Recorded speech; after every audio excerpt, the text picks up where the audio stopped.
So, Paul, we're beginning to find habitable style planets, potentially anyway, but they're not quite the same as Earth. They tend to be super Earths. They're big, and that's potentially interesting if they're actually made out of rock. A lot of real estate. Yes, lots of real estate, good place to go. But they're around these little puny stars, red dwarfs as we call them, and so that is a little different. The years are shorter, but I guess the question is, are these the places that are really going to host life like we know it? Yeah, I mean, on the face of it, it looks like red dwarfs could be the ideal place for life. There are far more of them than the big stars.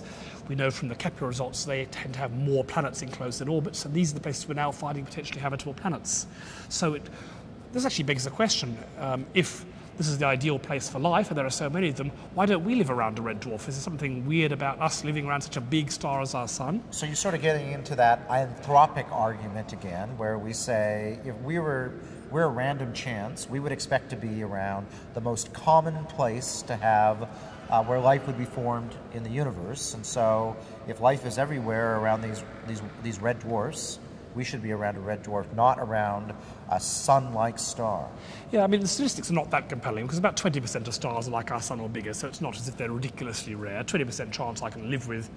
But some people have speculated that maybe there's something wrong about red dwarfs.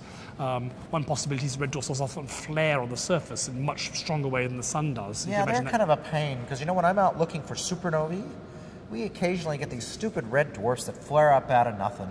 They get really, really bright for periods of time, and if you were on a planet around there, you would not want to be around that star when that happens. So that is a common occurrence. But there could be the opposite situation. These things normally put out very little ultraviolet. Some people have speculated that actually the ultraviolet that we get from the sun help trigger some of the chemical reactions to get life going. Right. So that's sort of the other argument. These things are either too violent or not violent enough. Maybe it's a combination of both. Most of the time they're not violent enough. They don't produce the ultraviolet to catalyze the chemical reactions. But some of the time they're too violent. So yeah, and they sort of go through a phase because they tend to be quite active when they're young and fade away. And of course these stars not only are, as I said, the cockroaches, there's so many of them around the galaxy, they live for 100 trillion years. So they last forever compared to our sun, which has a mere 10 billion years under its belt. So maybe life is going to form in the future, it just hasn't happened yet. Could be. Anyway, let's now go on and talk about what these planets might be made of. We've seen the ones around red dwarfs. Presumably there are more that we can't detect yet, maybe around normal sun-like stars.